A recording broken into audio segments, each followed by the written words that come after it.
Hey, so this is going to be kind of an impromptu sort of video, a little bit off the cuff. If you've been around for a while, you might remember my videos about the Remind trailer and Remind itself. It was just kind of a free-form, sort of unscripted kind of discussion. And originally, I didn't plan on talking about the most recent Nomura interview, the exclusive that he did with Game Informer. But over the past couple of days, some of the questions and answers included in this article here, they've been simmering with me. I thought, you know what, I want to throw my 2 cents in on this.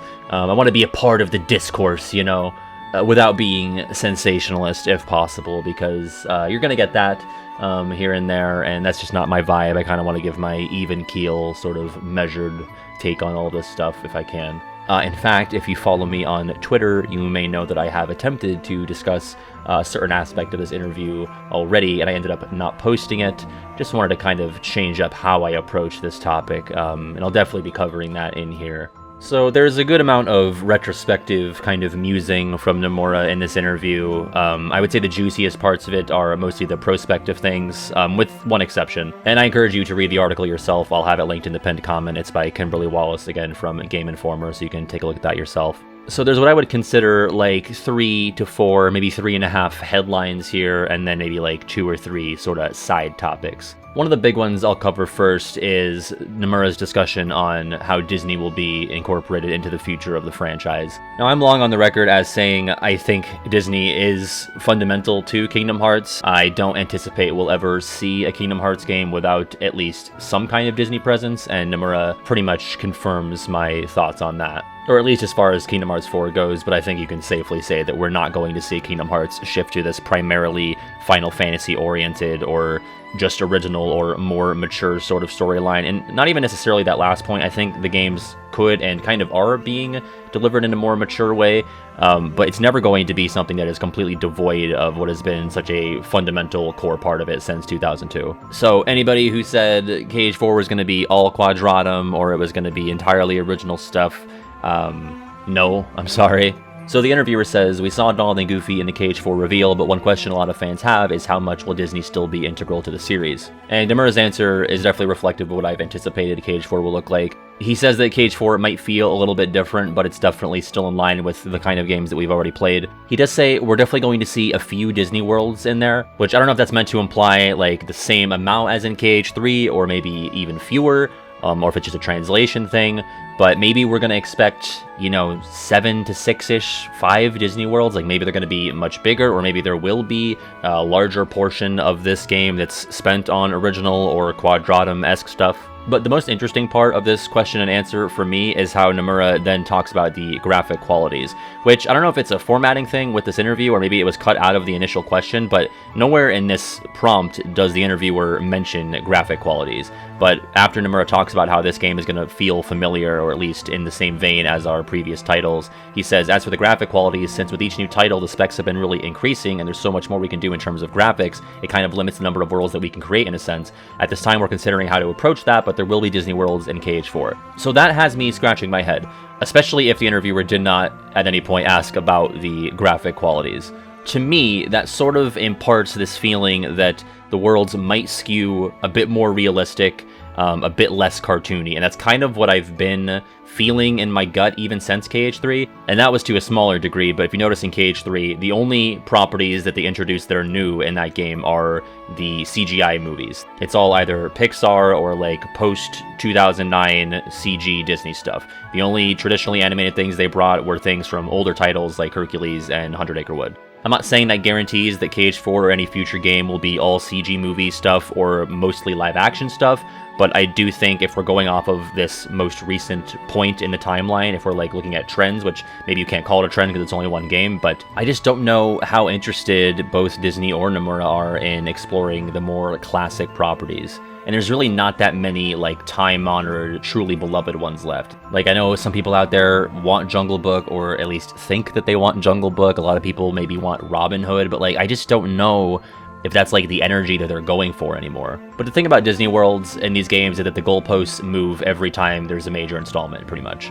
Even in KH1, every single Disney movie represented in that game was part of the traditional Walt Disney Animation Studios Productions Disney canon. That's like everything from Snow White to Encanto, except for Tim Burton's The Nightmare Before Christmas, which was a Touchstone property that's not part of the traditional canon lineup. So even from the first title, there have been sort of like outliers. You look at KH2, it's like, all right, we have our rule set, but also we're going to throw in worlds based on an old-timey cartoon short that's not even like a proper theatrical release, or live action stuff like Pirates and Tron, which I don't think really anybody anticipated unless you were like personally friends with Nomura. Then you flash forward to 2012 and you would think, okay, Dream Drop has this rubric of what can and can't be a Disney World in these games, but then they throw in stuff based on movies without a coherent plotline like Fantasia, or movies that were direct-to-DVD releases like Country of the Musketeers. And then KH3 throws in Pixar stuff. So like the goalposts move every time, so anytime someone tells me like, oh, that's not Kingdom Hearts, or that doesn't fit what we've seen in the past, like the goalposts always move. There's always a new definition. Basically every major title, like BBS is the one exception. And I guess Days too, but like, you know, Days is, it's not one of the big boys if you ask me. That being said, I could just be misled by this answer or misunderstanding it. Like, I'm reading it as, okay, the graphic qualities, the specs are so much better, we're gonna pour those into like more realistic or more just graphically impressive properties. Like, I think a Pirates world is probably a lot more work to animate and design than something like a Frozen or Tangled world, but I also do not work in video game development, and I also lack a basic understanding of artistic know-how, so... And if this were a side title, if this was like a BBS 2 or a Dream Drop 2 or some kind of adjacent thing to that, I think there is a higher likelihood of seeing like more traditionally animated stuff. Like they threw in Hunchback back in 2012, like that was, you know, possibly the most maligned Disney Renaissance film, maybe besides, you know, Pocahontas or The Rescuers Down Under, I guess. Like, it was definitely on the bottom tier of what people would probably expect to see, but at that point they had gone through so many of them already, and maybe Nomura was just particularly fond of that one. What I'm saying is, I think for the main titles, they're probably going to play it a bit more safe and get, like, the really juicy, popular properties in there, and then maybe for the side titles, not spin-off titles, they might go for more kind of oddball picks. And I also don't know if we're in an era that's going to have side games, you know? Like, I feel like we're kind of shifting towards an era that's primarily going to have the games accessible on multiple consoles. Like, I don't see a Switch exclusive Kingdom Hearts game in the future. I don't see an Xbox One or Xbox, whatever the fuck we're on now. What are we on now with Xbox? I don't know. PS5 exclusive? Like, I don't think so. I think it's probably going to be cross-platform moving forward, so I don't know how much room there is for those more offshoot kind of weirdo properties. Another headline, or at least I would call it a headline, is the Quadratum of it all. Specifically, I'm getting the vibe that we're going to have something of a hub world in KH4, and like more true hub world-esque than anything we've seen in the past. Because a true hub world to me is something like, you know, a Spyro the Dragon Artisans, or like a Super Mario 64 Peach's Castle, where it's one base of operations with stuff strewn about, and you can get collectibles and do quests or whatever, but then you actually go into other areas that branch out or have like portals or paintings or whatever. And like KH has never had that before. We've had like bases of operations like Traverse Town in 1, I guess Radiant Garden in 2, I guess Twilight Town in 3. And this could still be that. Nomura says you spend time in Quadratum and then go to different worlds and then go back there. So it doesn't necessarily mean that it's going to be like one connected world space or even just like one big kind of open world setting with different portals or whatever that take you to other Disney worlds. Because if you are playing as Sora for the majority of the campaign, if you're mainly based in Quadratum, I would find it strange or unlikely to use a gummy ship to go from place to place. If anything, I would think that it would be like a dive or just like no sort of travel minigame involved. But I think the real kicker here is the interviewer asked, does having a more realistic setting give you bigger opportunities to try new things with the gameplay? And Nomura says, I feel like there is a more realistic daily life aspect to Sora's life. You can see him go in and out of his room and spend time there. I feel like players will get to see more of the day-to-day routines he goes through, which really screams to me, and I'm not like super acquainted with either of these series. I played them before, but like kind of Persona or No More Heroes type of stuff. I'm not saying that I anticipate it's going to be as in-depth as even No More Heroes, and especially not Persona. Like, I don't see like any kind of like social stats or anything like that. But I know a popular thing that's been floated around is like being able to decorate your apartment or like bring back things from other worlds and have them displayed there. Like, I think that'd be really cool and charming. It would definitely be different, but I don't see why not. Like, I don't think Kingdom Hearts has ever presented itself as a genre of game that could never approach something like that or never include it in its more typical sort of action RPG genre. Or like doing odd jobs around Quadratum to make like real world money, like maybe just some sort of mundane but still probably made fun activities to do. But that's what I anticipate. That's kind of what I think the general consensus is. Another sort of headline, it may be one of the more controversial portions of this interview. Not that one, I'll get to that one. Is about the Final Fantasy of it all. The interviewer says fans have been very concerned, which might be underselling it, about the lack of Final Fantasy characters and newer entries. Do you still want to dial down on the amount of them in the series, or is KH4 a chance to bring in more cameos? And Nomura has gotten so much shit for this. Like, people have been brutal to him on Twitter over this answer, and I kind of agree with him, and I'm like, if you know me, I'm not really like a bootlicker kind of guy. Like, I'm not just gonna slurp up whatever the company line is. But I just think, like, from a storytelling perspective, from just seeing how many characters we do have, and he gets into this in his own answer, but like, there are so many original KH characters that, like, even now, even after KH3, like, we haven't gotten to see a ton of. Like, they're still not that fleshed out, if you ask me. And so it seems kind of a shame to dedicate more time and attention and resources to, like, including Final Fantasy characters, at least in a major way. I'm not going to complain or mind if there's cameos, but, like, I think the time for even a KH1 or 2 level of Final Fantasy involvement has kind of passed. At least as far as, like, the main story adjacent stuff goes. Like, I don't know if we have room or time, and frankly, I don't know if I have the interest in something like a Radiant Garden Space Paranoids-esque plot with the Final Fantasy crew. There's definitely, again, room for cameos, throw them in, pepper them in every now and then. They're still an important part of Sora's characterization and journey. Like, Leon and the gang have been there for him since the very beginning. They lumped him into Remind to help them trying to get him back. And maybe it's because I played KH at a very young age, so I had no attachment to the Final Fantasy characters, and that's not to say that I haven't, like, grown an attachment to their KH incarnations, but I just don't know if there's really room for them in this way anymore. Like, for me, I thought it was weird that you didn't see them at all in base KH3, but I wasn't, like, upset about it. I was like, it was almost like an afterthought. I wasn't, like, waiting for it. I was like, oh yeah, they weren't there. Okay, well, fine. And people have said that he's doing, like, revisionist history, or he's, like, making excuses as to why there haven't been Final Fantasy characters in the last couple of games, and really they haven't been in the games that much since 2. Like, you had Zack and BBS, and the Moogles have been around, and obviously the aforementioned Remind stuff. But I really do agree with him that, like, the core premise that everyone seems to view Kingdom Hearts as, and if you watch the Hot Take tournament, this was covered as well, that it's this idea of a Disney Final Fantasy crossover. Like, I don't know if it was ever called that in official marketing. Like, I legitimately don't know. Maybe they did, and maybe they're just pivoting away from it, but I just don't know if it's that anymore. Like, I think it was, Nomura has this original story to tell, and you're going to get kids in the door with the Disney stuff, maybe get the older crowd in with Final Fantasy. You have the Final Fantasy people there as, like, training wheels to get you kind of comfortable and eased into the new characters. And I just think, like, the cast is so big right now, like, almost to a fault, that I think, like, there's just not enough time or room to really implement them in a substantial way anymore. Again, I don't hate Final Fantasy. I love Final Fantasy X. If you want to make Jet the right-hand man of Master of Masters, you want to have Jet kill Lucio on screen, I'm all about it. Like, not only do you have this murderer's row of antagonist characters, like, not just the Foretellers and the Master, but also anybody involved in the new organization that's going to be coming back, but, like, all these side game protagonist characters, like the Wayfinder trio, like, fucking, what are Roxas and Xion or Naminé going to have to do with the games moving forward? And he touches on that a little bit, I'll get to that. But it's just like, I'm sorry, yeah, after 20 years of the series and 20 years with some of these characters, I am more invested in them than the Final Fantasy people. Again, maybe I'm biased because I didn't really have any experience with them prior to Kingdom Hearts, but, like, I know where my priorities lie, and I would like to see these original characters get fleshed out and get more substantial and solid arcs at this point.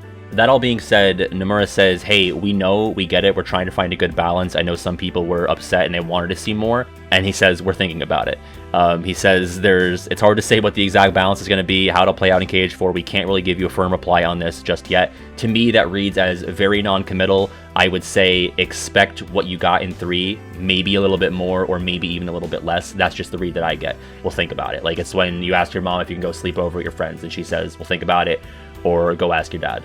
I guess to tie into that point about the side game characters, and it almost feels wrong, by the way, to say side game characters about them at this point, given how important they are to the core of the series, but they're definitely not spin-off characters. The spin-off is the wrong word, but side game also feels dirty for some reason. But the interviewer asks if Nomura expected characters from games like Birth by Sleep and Days to become so popular. Do you feel their stories are complete, or can we expect more of these characters to pop up in KH4? And I find this answer very amusing. Nomura's like, no, I really didn't.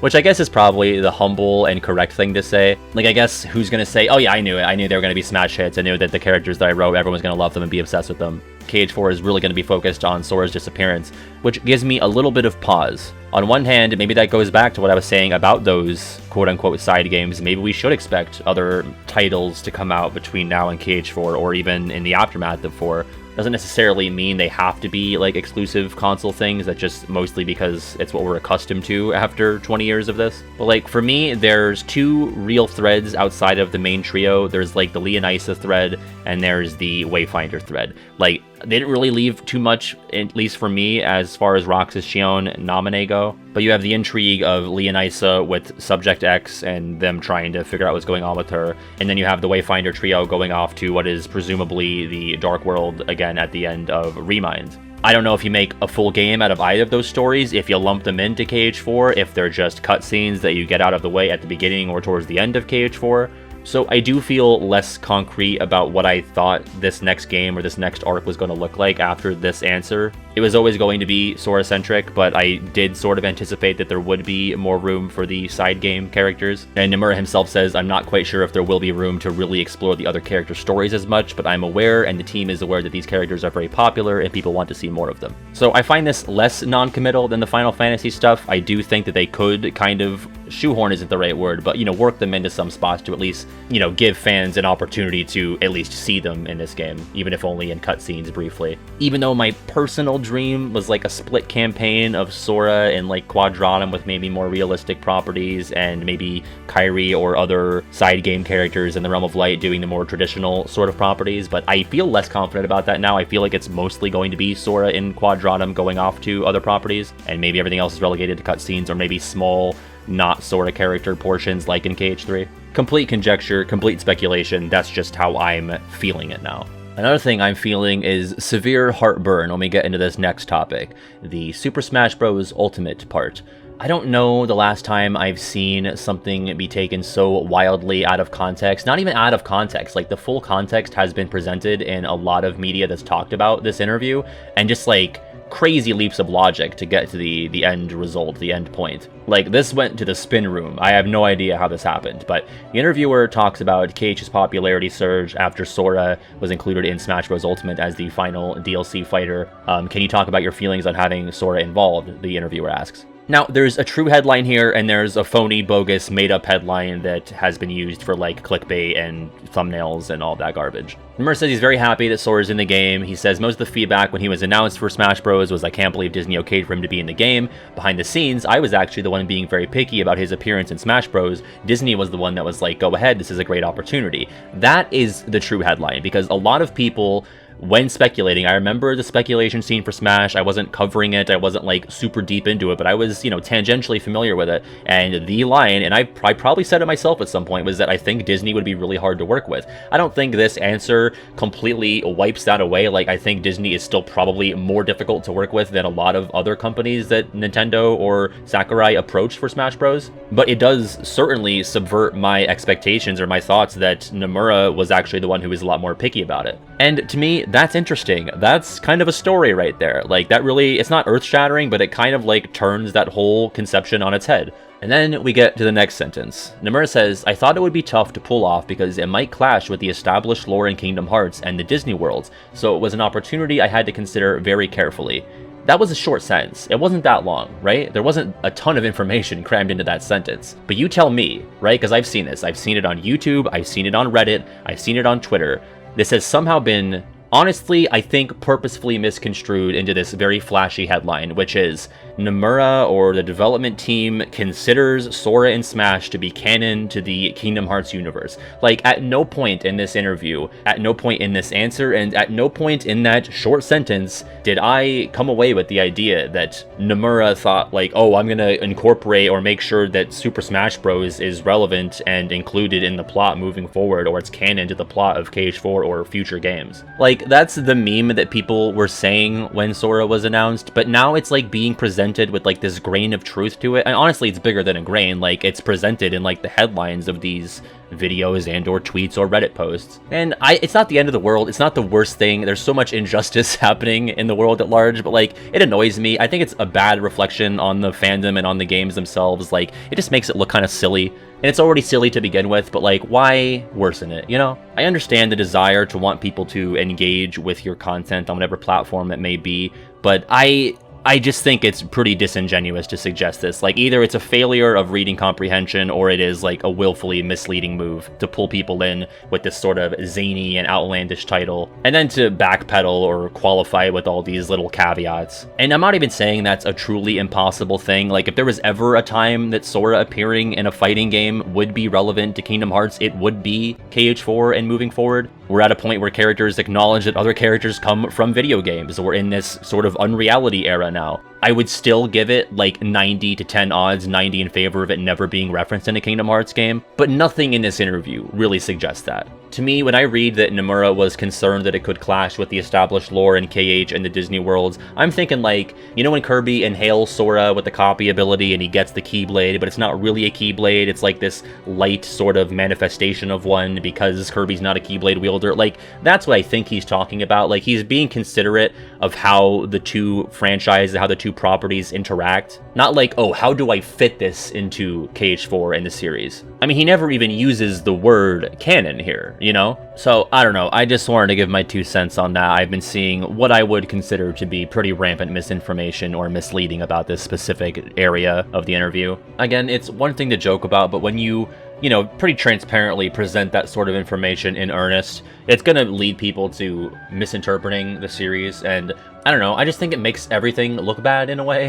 You know, it's not as if Kingdom Hearts and Kingdom Hearts fans are the most respected around the block, so I just think, like, the more bullshit that's circulating, the harder it is to respect and understand and appreciate the series. That's just me. Again, there's so many bad things happening in the world. This is not the worst thing I've ever seen. I understand wanting people to engage, but just be honest, you know? I was so excited for KH3, and the culture around the pre-release period was just like so exhausting, and there was so much misinformation and just like rampant, rabid speculation. And like, speculation is fine, but when it gets to like misinformation, that's when I kind of draw the line. That's kind of why I got into this in the first place, is because I wanted to present information and discuss things in a way that didn't seem like that.